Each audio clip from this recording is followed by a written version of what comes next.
Well, hello everyone. I'm sure for many of the audience members here, Ajahn Thongchai needs no introduction, but I'll try my best anyway. Ajahn Tak couldn't be here today, but he told me to relay this information. He, quote unquote, he said that Ajahn Thongchai has so many connections to the Cornell Southeast Asia program that he can, quote unquote, be someone we could induct into the seed mafia.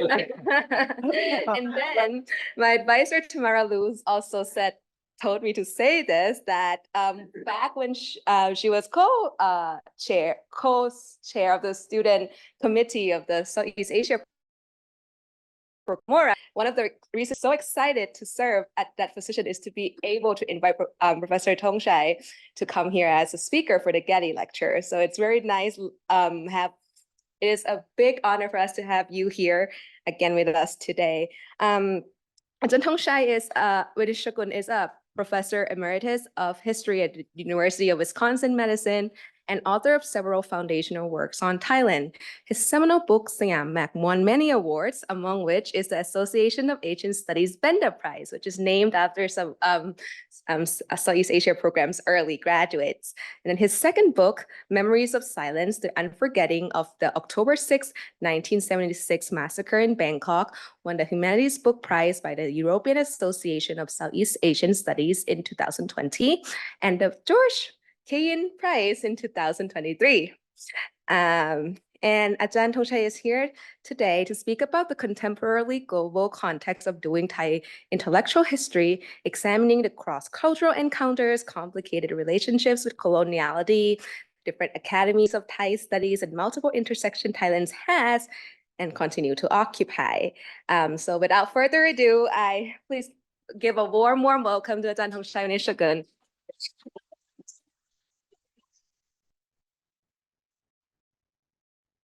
Thank you. When I was asked for the topic, I was not ready to talk about Thai legal history. Since 2018, after finishing the manuscript of the book, I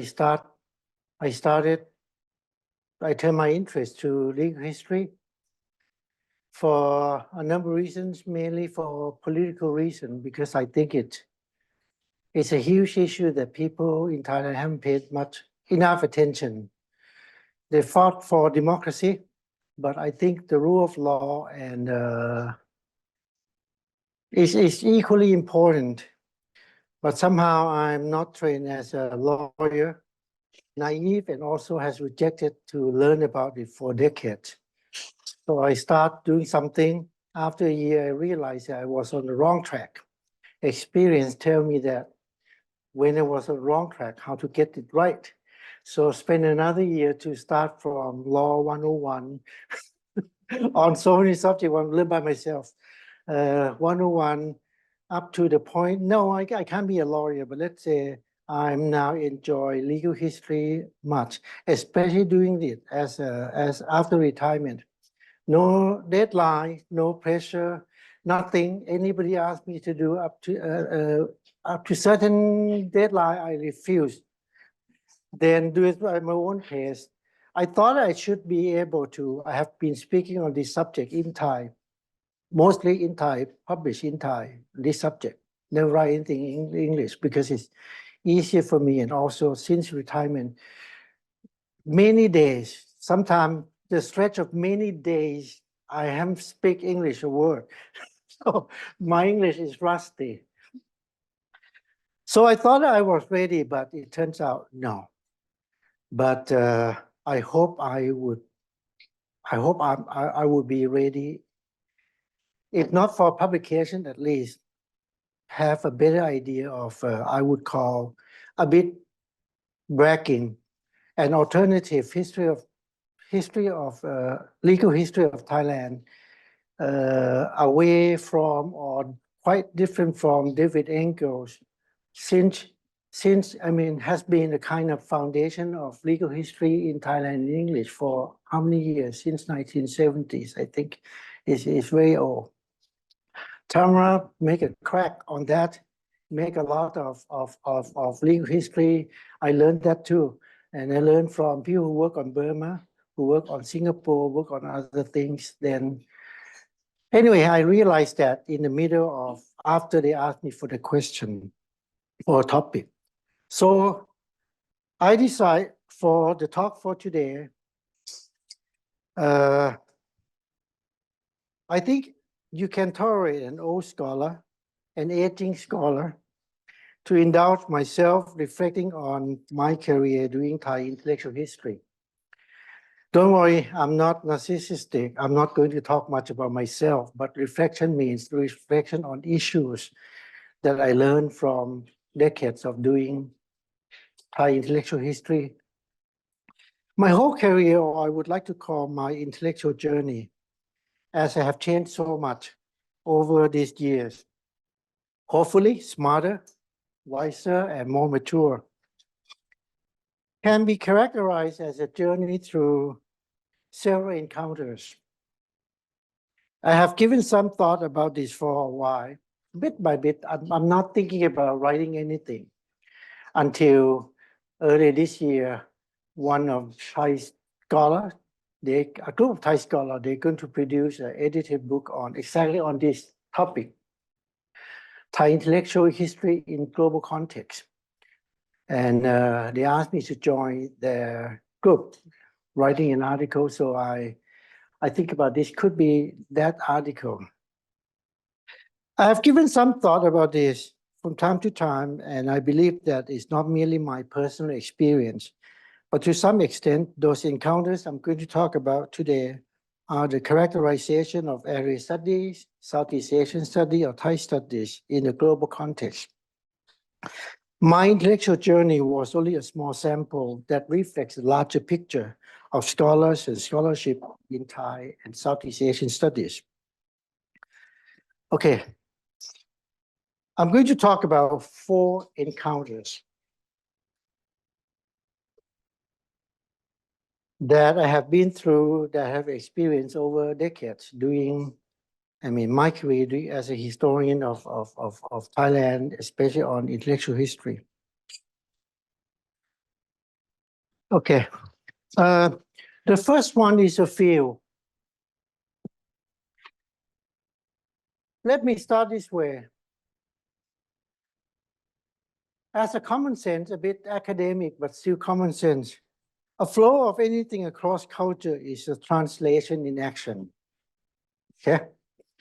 Doing Asian studies across the globe is a multi-directional flow that involves translations. Contrary to the cliche lost in translation, more values and more meanings are actually generated, added in the intellectual translation we call area studies, Southeast Asian studies.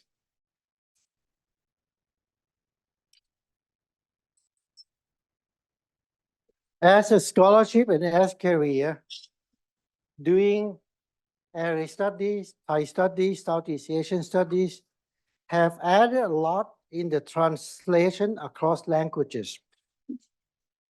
We can say that Marco Polo, Ibn Battuta were among the arch interpreters of Asian studies.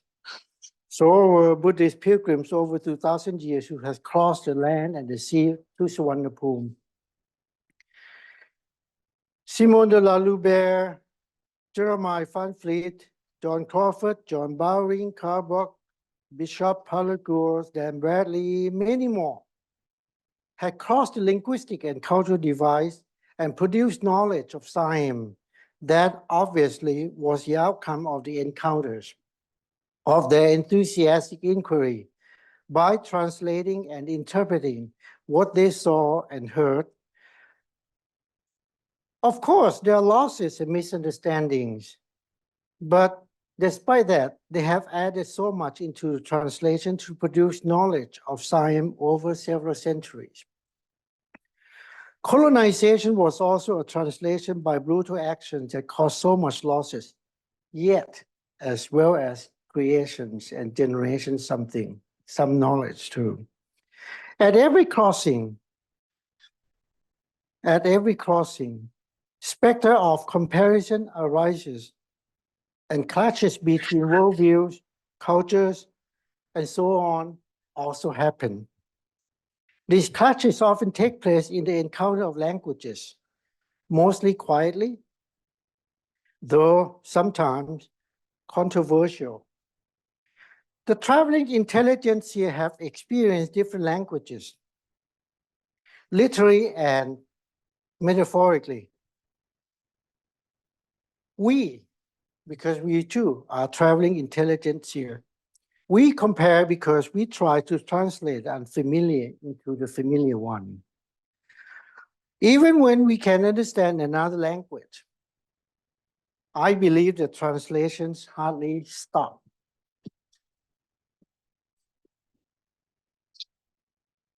Contributions from traveling intellectuals who cross several borders are well known. They are modernizers, nation makers, thinkers, and more.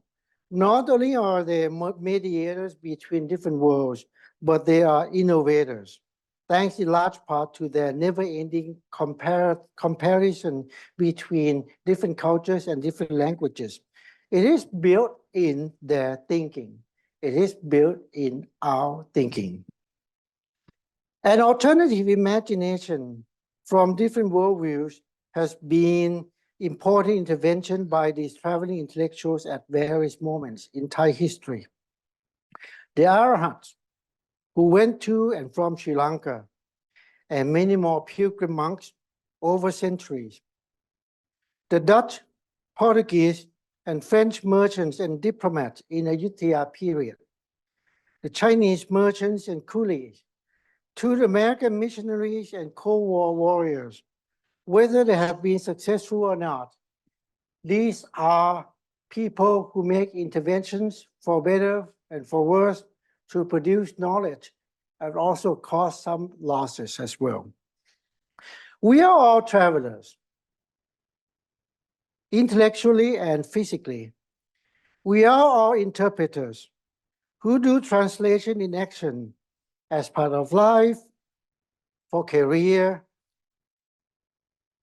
and for fun. Many of us travel from home to learn about home through the translation, like a student of Thai studies like me, who learned a lot from Thai studies outside Thailand. Prasanjit Dura once suggests that the locus of this traveler is neither east nor west, not a combination of east and west either. Given the in-between position, or I would call the position of encounter, they acquire the third perspective or the third eye, as Prasanjit puts it. The third eye is, quote from him, the intellectual reflection of experiences from a very different environment than the space where we are located and the place we study, end quote. It is neither nor perspective of the two ends of the transcultural exchanges. It is a methodological eye, a perspective with critical distance from the traffic across languages. I think most of us have the third eye, but many of us are not aware of their own. And it needs to be trained. The third eye needs to be trained to make it open and to use it more effectively. This is the first encounter. We are in the field as a career, as a hobby or whatever. We encounter, we do the translation, we are interpreters, we are translators. We do it day in, days out. Most of the time, we didn't think of this term, but what happened if we start thinking with consciousness, consciously doing it? Yeah, we are translator. It means that we cause some loss, but it means that we also have generated new knowledge too. Now, next one. The subject. Thailand, Thainess, everything Thai are created by the encounters of cross-cultural forces. Their genealogies definitely show the traces of various moments of the encounters. Looking back, further back to the past, Siam at every significant historical turn and every respect in pre-modern time has been made and remade by the encounters of religious, cultural, and global economic forces. So was Siam's transformation to modernity during the 1880s to 1920s, my main interest. The main narrative is the encounter of various forces from various sources. For geography, history, differentiation of people, to the legal system. Those are the subjects that I have more pay attention to in my career. Different characteristics of encounters of the existing element, of the indigenous elements and the new ones. They negotiate. They resist one another. Friction, tension, negotiation, coexistence, bifurcation, appropriation, displacement, so on and so forth, produce particular characteristic of Siam's modernity. And this is my whole career. I look at transformation to modernity from that approach, always encounter of different forces. And no formula, dominantly become more Western, dominantly become more Thai. How the mix happen, they clash with one another, they negotiate with one another, they compromise. It all depends. It all depends. Doesn't mean that we cannot study. No, it all depends. Means we can create, we can conceptualize some kind of pattern, some kind of methodology into understand it. And I can say that with a little bit bragging, but at the same time a bit humility, is that I learn this thing quicker when I look at things. But yet I still find surprises all the time when I look at the transformation to modernity in Siam case. Like I have fun doing legal history because it's also surprised me in a way that I didn't expect.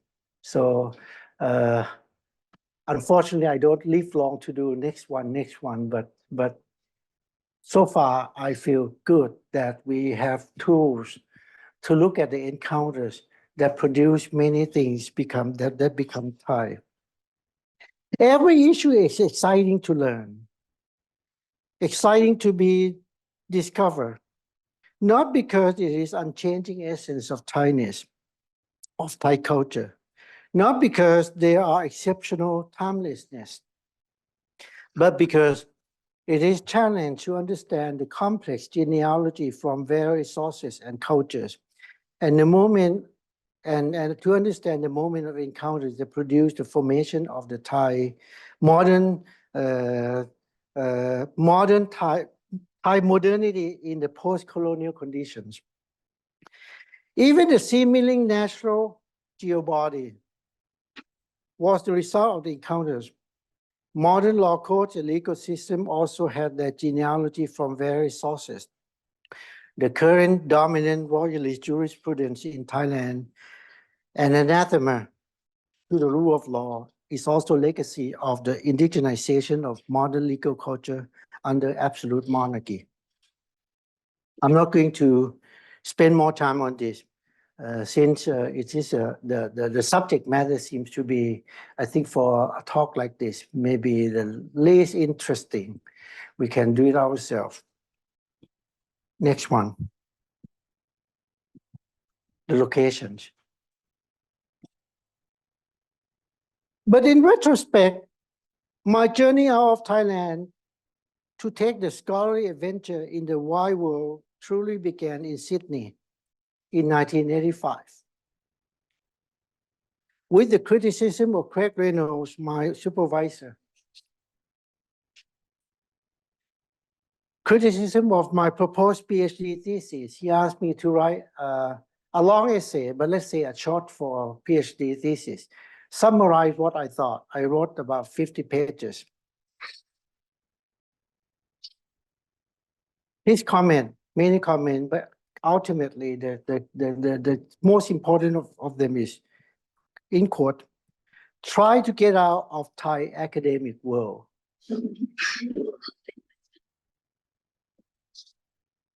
Without that moment, Without that brilliant guidance, I may not ever have truly left the Thai intellectual world. 85, it means I have spent 3-4 years in Sydney already.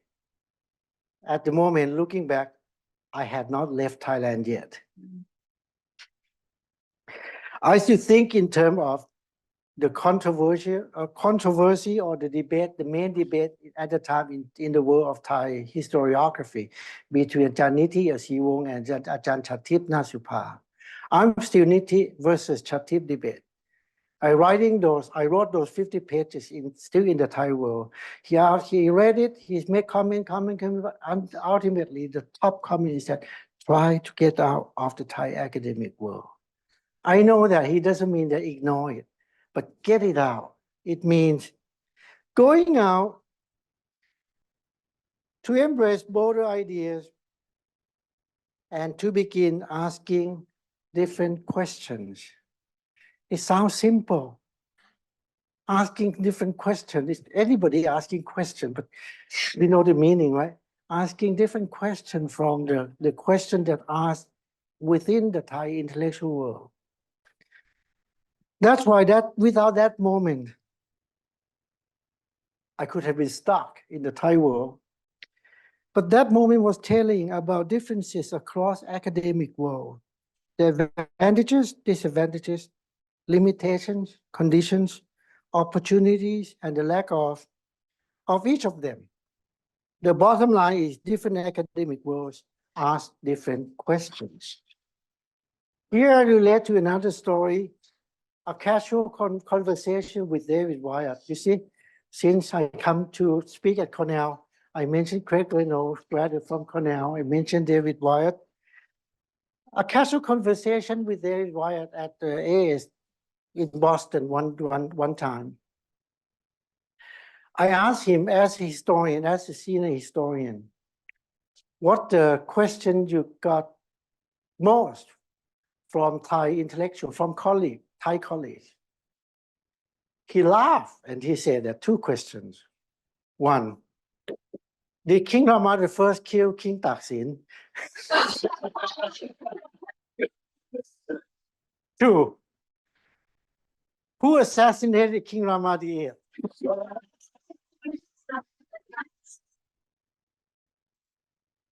Anybody who knows the Thai will laugh because for him, he told me, he knows the answer, but those answers are irrelevant. He asked in his interest whether across the ideological line, he believed that those two questions are irrelevant to academic world in English. But most of the Thai intellectual I asked brother, I don't want just historian, just intellectual. They asked those two questions. This is literally, we ask different questions. I encountered that experience so many times up until today.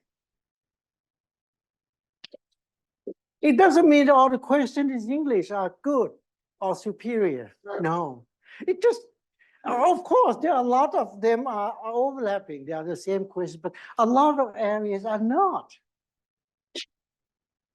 The location of production of knowledge matter to Thai studies, I believe, to Southeast Asian studies, perhaps to area studies as a whole.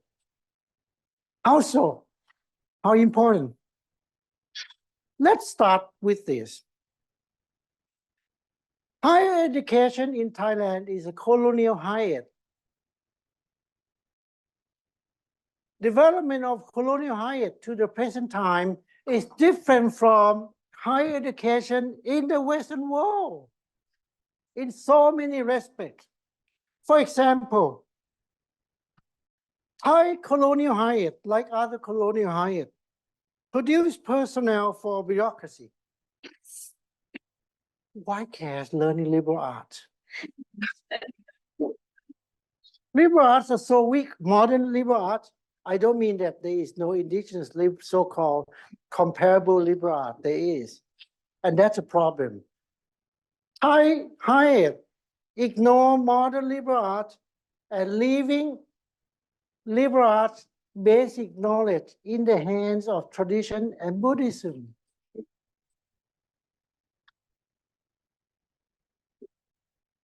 So the curriculum will become, curriculum is mainly practical and technical orientation, not academic one.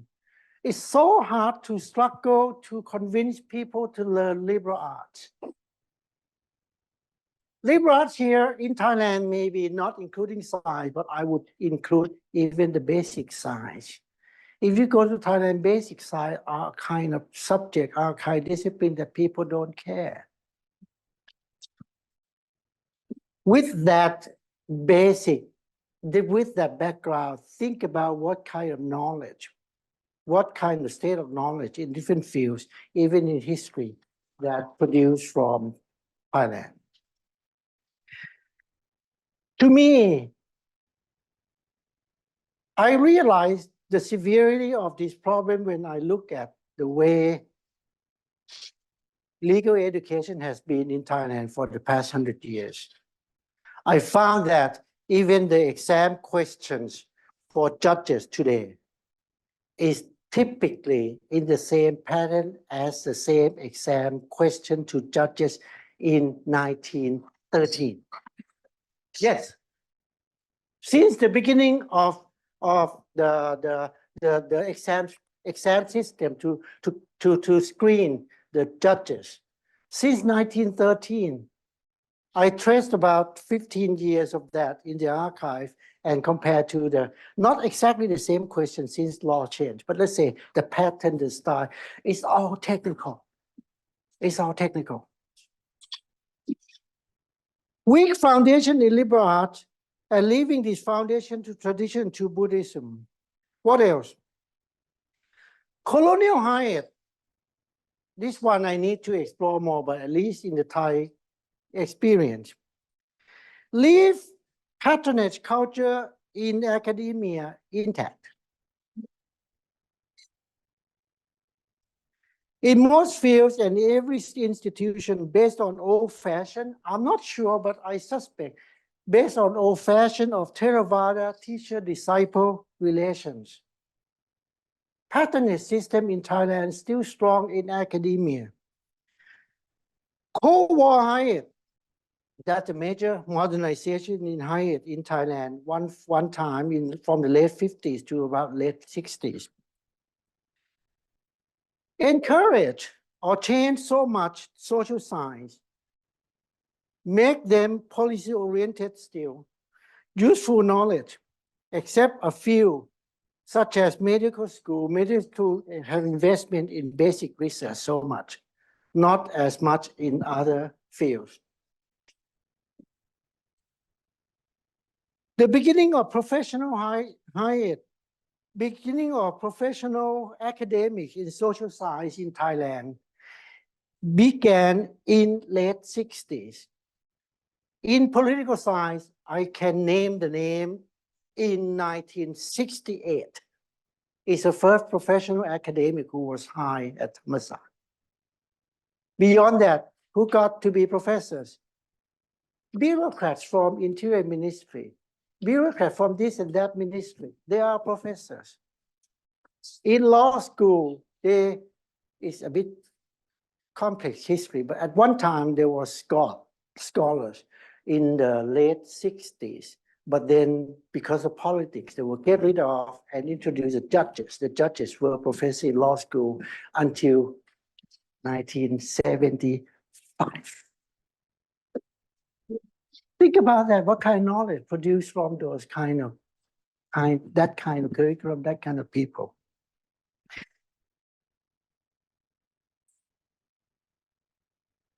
The humanity and social science are mainly rely on Thai language, literature. Up until recently, nowadays, in recent decade, maybe 20 years, not much beyond that, or even less than 20 years, people can live whole career without reading, or have to respond to a literature in English. They live in their own world. Nowadays, you can't anymore. But that says until recently, yes, they can. After finishing from wherever, from Thailand or from abroad, They can live out their career without writing, without reading, without assigning a piece of article for a student to read in English. Nowadays, it's not possible.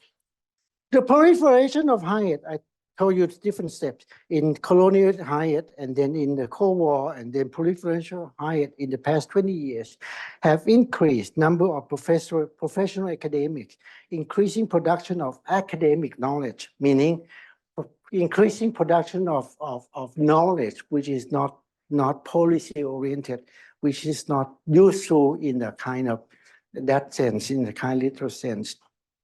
Only in the past few decades. The implication, the effect lasting to Thai academia. To mention a few, pedagogy and curriculum, very much practical, very much technical. Even a judge, even law knowledge, legal knowledge is very much technical. There's not much debate. There's not much how to say. If you look at history of legal system in the Western world, look at it always full of names, and those people debate each other, this and that issue, introduce such and such philosophy, such and such thinking. Name it any Thai legal scholars who do that kind of role. I can name less than in one hand. And judging maybe arrogantly from my point of view, what kind of scholarship they produce. Very poor. Very poor, because it's not the field that they encourage so much.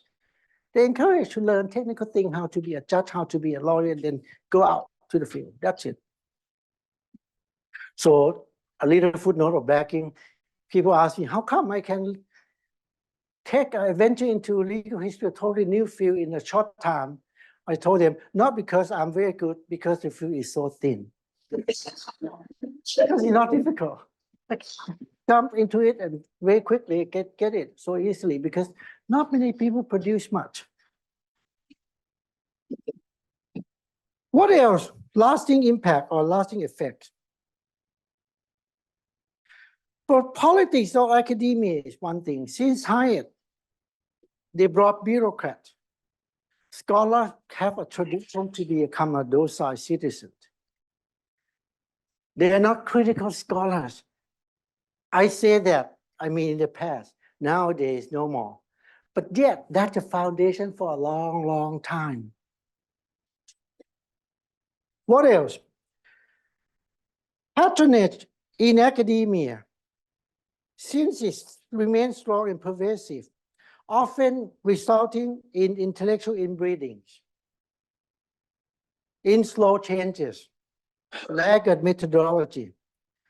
Some feel I often even kind of quip, often told them, some friend, at one point put this way, I have a dinner, a lunch with a group of all male. We do a book together. I'm a historian. Another one is a literature person. Another one is legal history. Another one is art history. It's like a telling. At first, I start. Okay, history is so slow, it changes, but it changes. We're having a Janette, we're having those things that is good, but it's still too slow. Why? Then another person jump in the field of literature. Even though nowadays we have lit is a bit more in Thailand today, but only in the past 10 years or not less than 20 years for sure.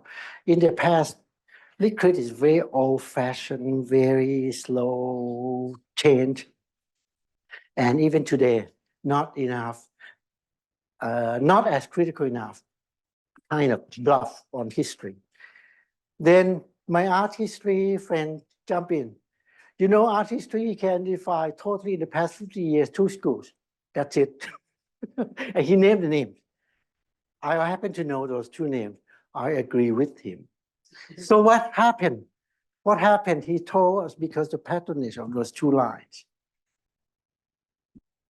One scholar was criticized heavily because he did not use enough art, because he tried to explain art history in connection to social changes. Wow, that I thought it had changed, but it's not. Then the last thing is the legal history. A friend of mine cite the thing I told you a moment ago, because he worked with me right now in terms of pre-modern legal history. The judge exam hasn't changed much in the past 100-something years. So like bluff against one another. Patronage system produce that kind in breeding and very slow or unchanged. Of course, the failure of semi-autonomy university from the state control higher today. Thailand tried to change to make university autonomous. In my opinion, and I'm not going to go for long because it's a big subject, is more administrative. It's not my expertise, but I think we can see we don't have so much expertise. We can understand that it has failed. The attempt since the late 1970s by Ajahn Puing Pakon to make university autonomous. I believe that I can identify, but not this time. It has failed. Nowadays, university become a new form of state control higher. In some respect, control even worse than during the Cold War time.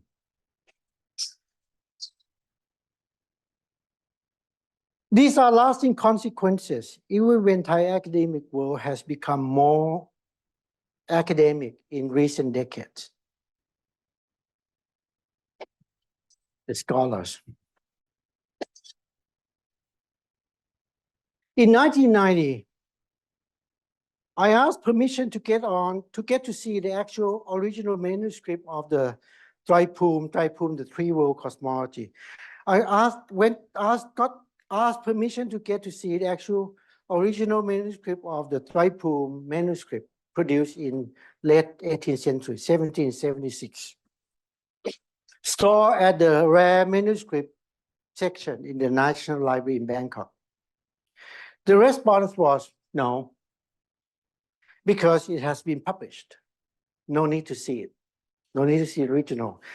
Isn't that the task of historian? Because the one that published is a coffee table book.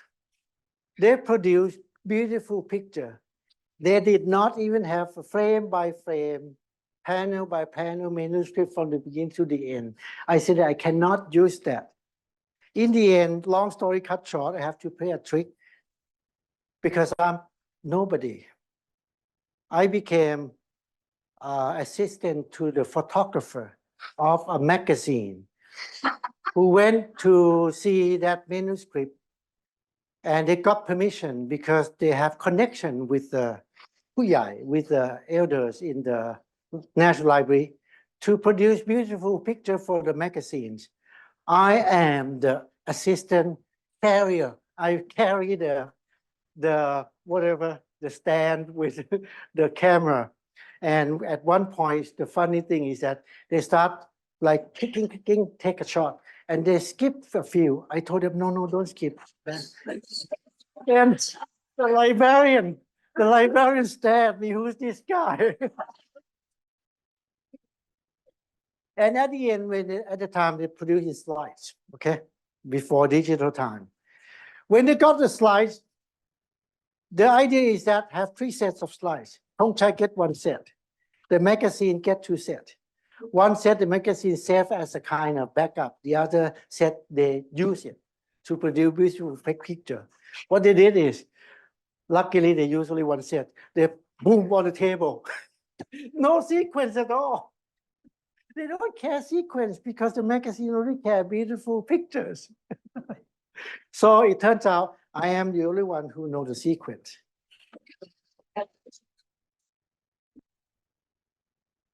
Meanwhile, I also wanted to see original manuscript of one of the Royal Chronicles of Ayutthaya for the same reason that I suspect that the published version is not correct. is a chronicle of Ayutthaya, a fragmented chronicle of Ayutthaya produced in the Thonburi period, late 18th century. This time I didn't try to make a request. It turns out 10 years later in Ithaca, I asked David Wyatt if he had a copy of that manuscript. He did. He did. He got access to see and make copies of them. If you are interested in original manuscript of Chronicles of Ayutthaya, every version, now David Wyatt collection is at Ohio University. They already scan and put it on the web. And among the first thing they put on the web, once they know that, please put that version of Ayutthaya Chronicles, digitize it so I can use. He got access because he has connection. In the Thai world, I was nobody who probably was in no position to ask and no position to cultivate any connection. It doesn't mean that a Thai scholar or foreign expert, whoever have advantage over another. No, it's advantages and disadvantages. Each of them have advantages and disadvantages in different ways, but they are different. The point is not that being foreign scholars, you are privileged. No, in some respect, Thai scholars are privileged, but in many ways, not quite the same. Thai scholars, for example, not all, such as not including me, can create connection of some kind. Yet, they face obstacles in different ways. Foreign scholars like David Wyatt, can have connection in another way. On the other hand, if you're a young foreign scholar, you could be rejected outright. Even stronger than a Thai. It's possible too. We have different privileges, receptions and denials, opportunities and obstacles, risk and reward, usually for different sets of reasons. As annoying this issue can be, I'm not going to talk about them any further, but I instead turn on the politics of scholarship in different ways. The point I want to talk is about the politics of scholarship of a scholar of the home and a foreign expert in Thai studies. In most, if not all the cases, are different. The former, the scholars of home, take Thai studies as a study of self or study of home. The home scholar doesn't have to be a native one. Even the native-looking one doesn't have to be. For example, do you think Chris Baker is already a home scholar for Thai studies? Maybe more or less home scholar than me in different ways. A native born may turn out to be so distant and unattached to the former home, while may have strong commitment to a new home. A home scholar and area studies specialist are not binary opposite. No, but different. Neither the home scholar or foreign expert implies inherently better scholarship, let alone a privilege to truth, authenticity, reliability, or more credible knowledge. No, we have no privilege. We just have different position, different distance from the knowledge we produce. Neither imply particular politics, as both may produce the radical left and the extreme right wing for Thai politics and for non-Thai ones. Nonetheless, they imply various positioning in their approach to the subject of studies. In this case, their different approach to Thailand. Those various positionings means a different relation to the subject of inquiry. And they usually entail, not determine, but entail different politics of such scholarship. Todorov, in the book Conquest of America, offer a typology of scholars of knowing, typology of scholars and typology of knowing. The different types of knowledge or types of approaches to knowing the other, according to various location or various relationship to the other. In this case, the Spaniard to the New World. Todorov does it by studying memoirs and writing of the Spaniard in the 17th century who went to the New World, then presenting each of them, each scholar as a represent different types of individual intellectual biography of particular Spaniard. There are 6 types of them. These 6 types are mine. I read those 6 people in the same book. Then I can see the pattern, a kind of range, the scale, starting from the nativists, who becoming more native than the native themselves. In the Spaniard. Second type is sympathizer, who support and promote the native, uncritical and do not judge because it could be the best for the native. The third, the scholar, investigator, disseminator of knowledge about the place. No sympathy, no engagement, neutral, stay away. The fourth is the critic, critical to the native, usually based on some alleged universal values. The fifth is missionary, proselytizing certain ideas, values, and commodities. The sixth is colonizer, who believe that it is his burden to civilize the native. Those are 6 types of native who study New America as the other.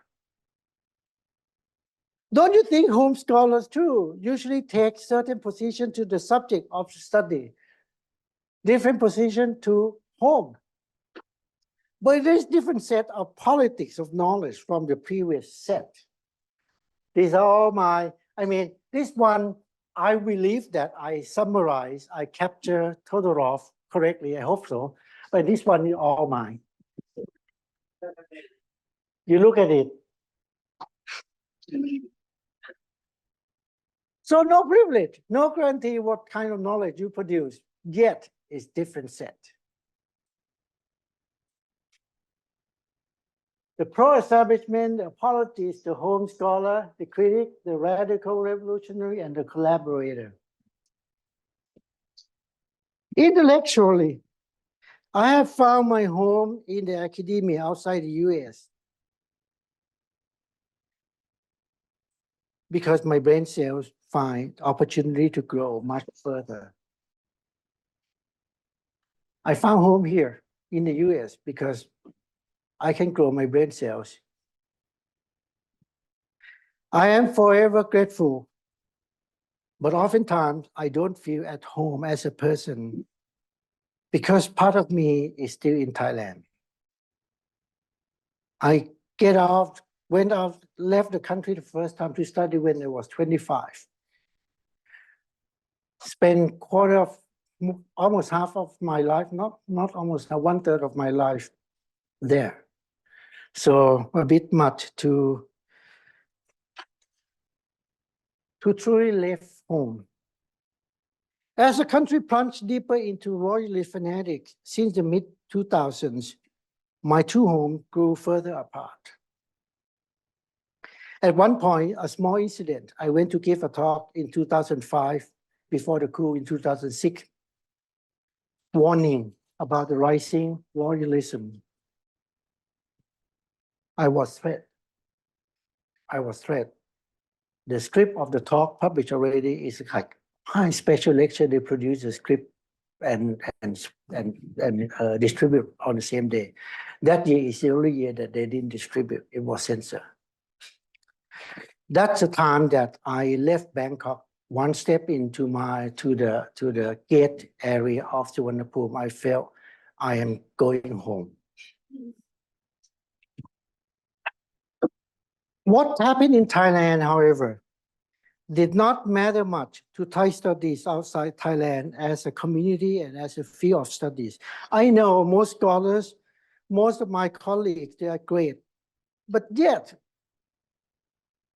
they remain quiet observers, quiet sympathizers of democratic movement in Thailand. At times that make me cringe. At times, there are a few times that they join the celebration of the monarchy, such as celebration of King Rama IX as a great scientist in the world. I think that's nonsense, but a few of my friends did that. That time I kept quiet, but I can't take that anymore. I understand this is not left or right politics, because I share with most of my colleagues similar political views. But they didn't take Thailand's downward spiral to anti-democracy seriously as I did. But I understand, because I didn't take the fight against Trump as serious as many of them do either. That's the difference. Nothing right or wrong, right or left, but we have different politics. Simply different politics. We share similar political views, but our agenda are not the same. Each of us have our commitment to different priorities, because different homes we committed to. As said, I'm always and forever grateful to Madison, Wisconsin, to US academia, but the different politics of scholarship never goes away. That's why I retire early. One thing to write a book, another thing to re-engage with Thai politics more. And that's why I write in the past few years mostly in Thai, not English. Some people may say, Prasanjit talked to me once, get out, not like Craig said, get out of Thai sexual, like he said it's painful there. How about get out, enjoy intellectual life here? I told him I'm going to do the opposite.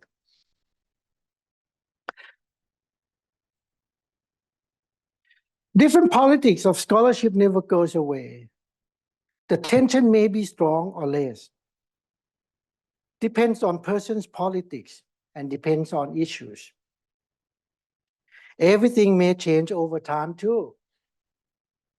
But these are politics, different politics, is inherent in the positioning of the scholars who do the subject of study.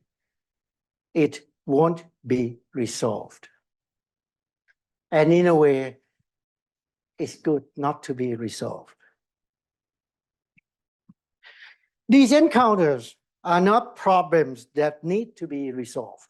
All four encounters, the field, the subject, the locations, and scholars, are not problems that need to be resolved. They are inherent in the global Thai studies. They are inherent in the global area study, global Southeast Asian studies.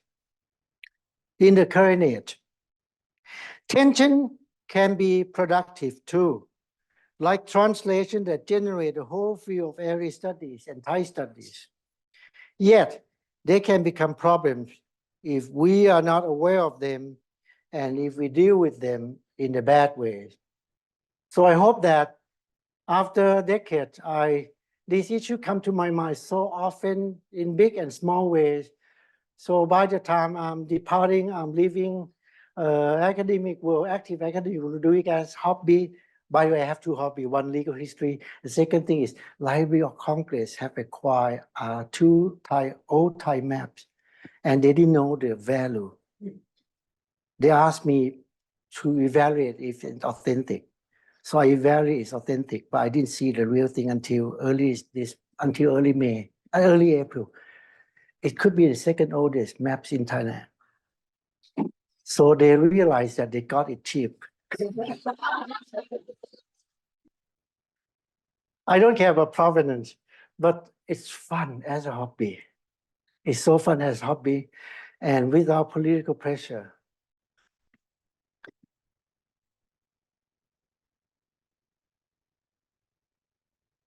I hope that we continue to embrace the challenge and to turn it into positive and productive, intellectually speaking, all the 4 encounters. Thank you.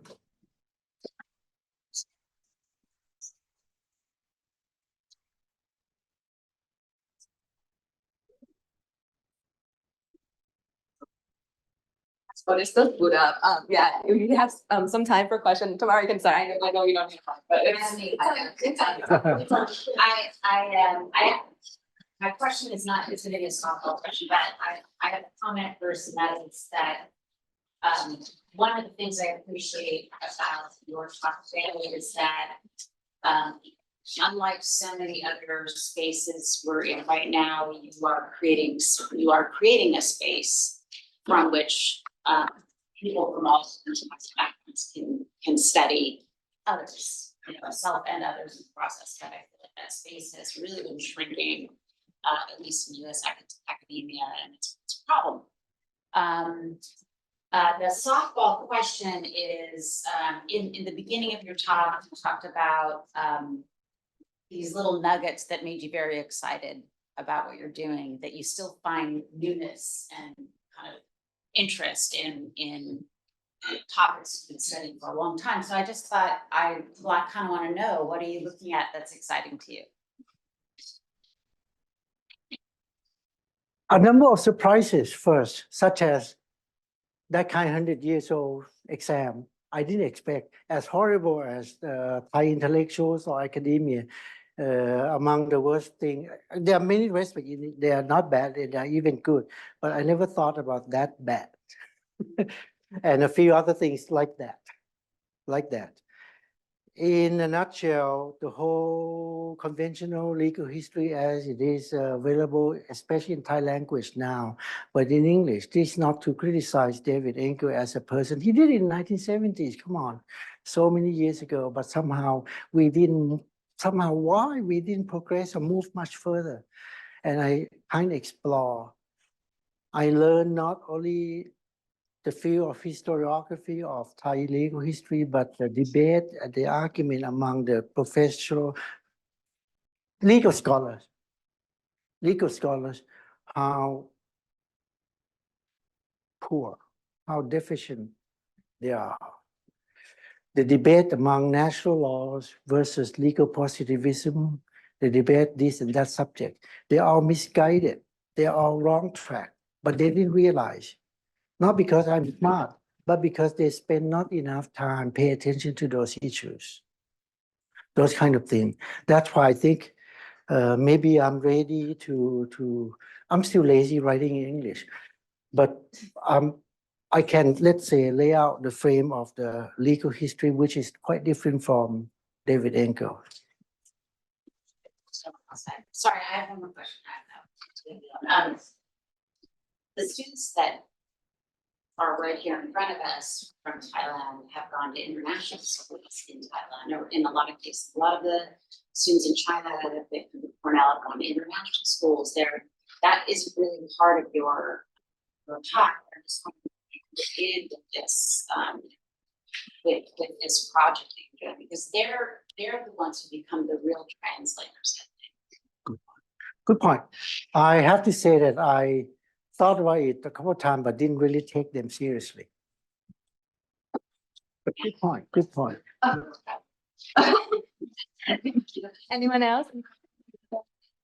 So I guess I'll build on that question, and that is, I loved seeing you sketch out how Thai academia is really connected to the patterns in higher education and where those patterns were established and the ways in which they're changing or not changing.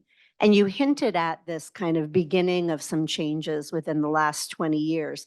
I'm wondering if you could say a bit more about the establishment of PhD programs in Thailand, because I think that's a bit connected as well, right? This idea that, if you're training PhD students, maybe the standards of ongoing scholarship and what people have to read are shifting. But it also means that fewer Thais are necessarily leaving the country to do PhDs. So you have that kind of happening at the same time as, in many parts of Southeast Asia, this kind of, evaluation based on publishing, whether it's good or not, whether it's original or not, doesn't really matter, but this kind of imposition of this performance measure mode of academia seems to be taking hold. And so I'm wondering if you could just say a little bit more about those changes you see happening, both the pros and the cons. If you look too closely, you'll be disappointed, you'll be frustrated. If you step back, look at the big picture, I look at it positively. Proliferation of higher education past 20 years, more institutions, more, it means that they recruit more teachers, more professors. You can say that majority, if I suppose I can count, I think majority of them are kind of not satisfactory quality, but in terms of number, the real number, more people, critical scholars rising up, and they have more space. I like that. So there are, I see both positive and negative. That's why I see, when you see, look closely, you're disappointed, you're kind of frustrating. Even the quality of the dissertation that produced.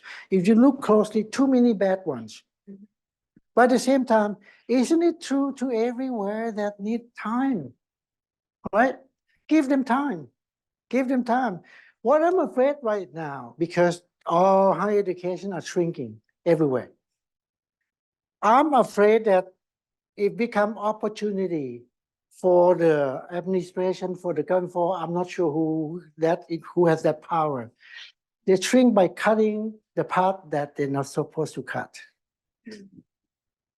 And keep the things that are kind of redundant, useless, just to produce more degrees.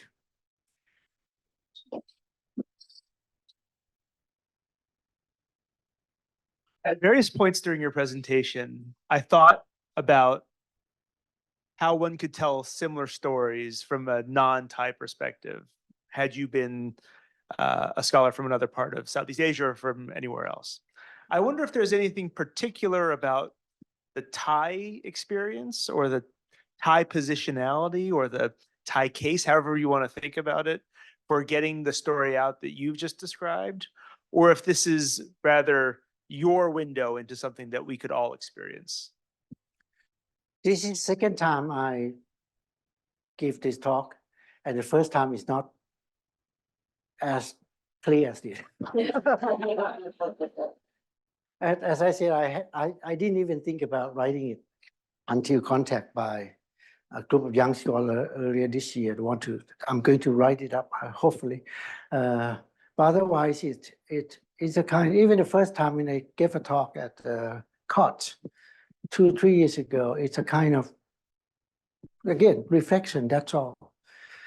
Because I know that I'm supposed to present something of my latest research, blah, blah, blah, blah.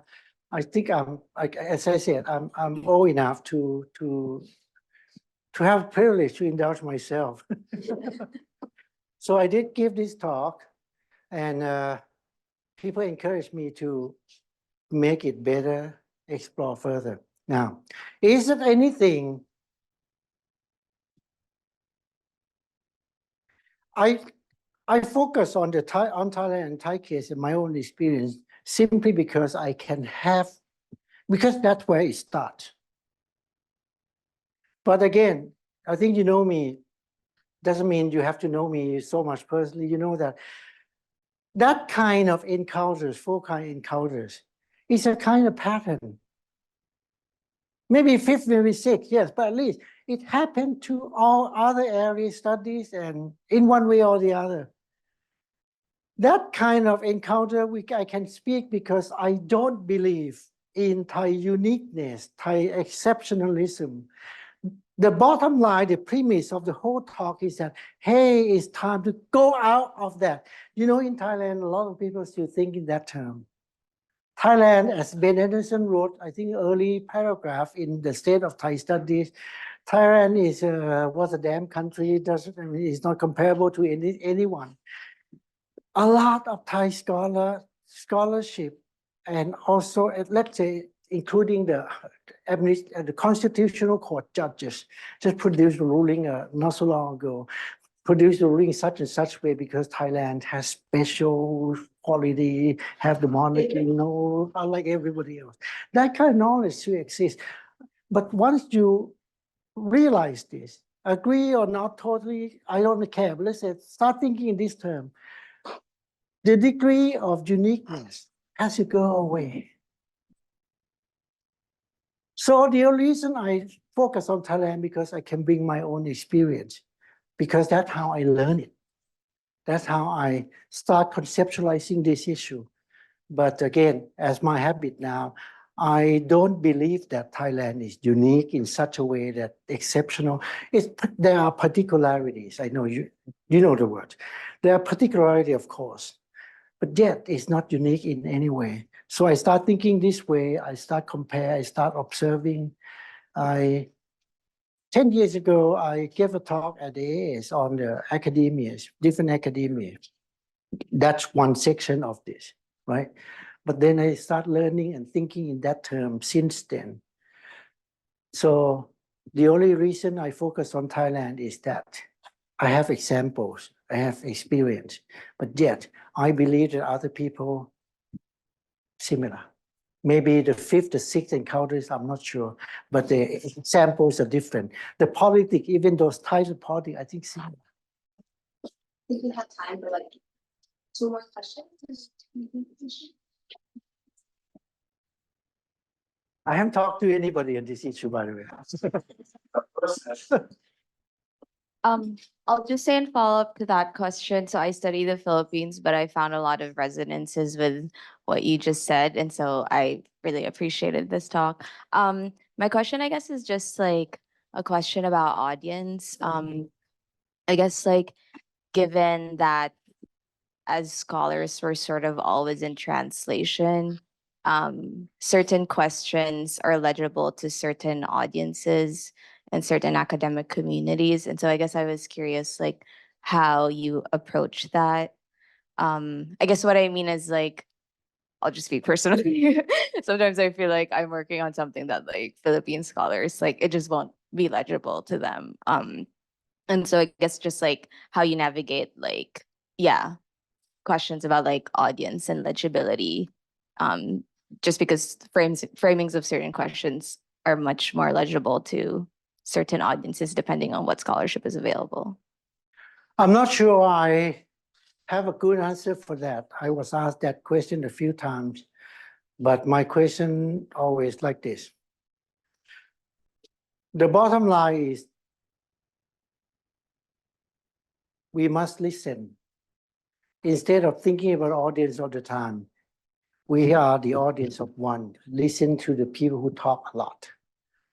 People who wrote, people who produce literature, produce whatever academic work, listen to the newspaper, keep the eyes open learning. And the question we formulate or we frame would respond or relate to those voices one way or the other.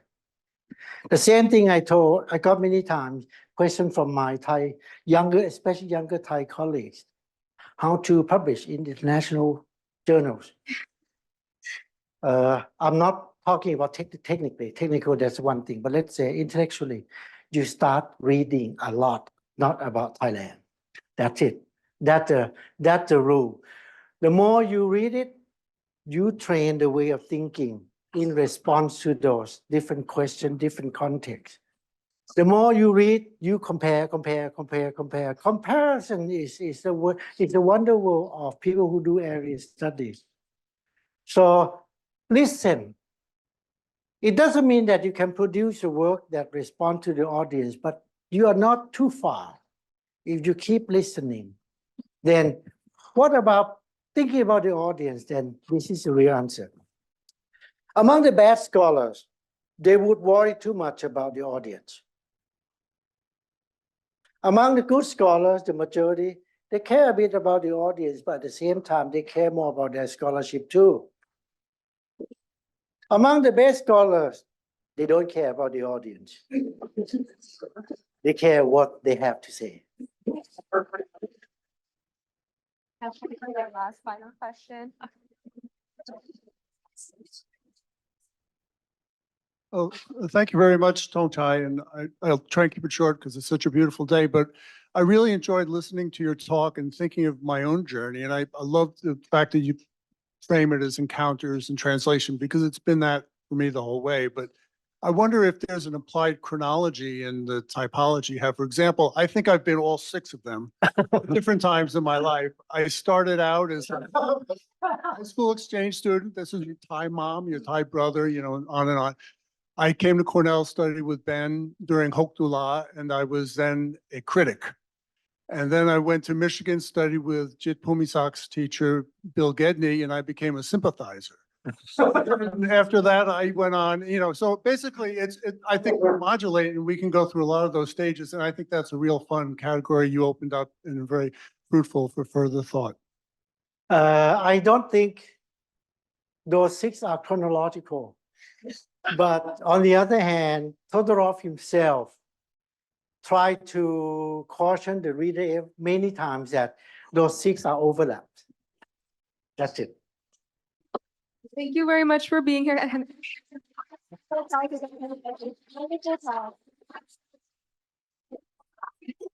That's the last Getty lecture for the semester. Guys.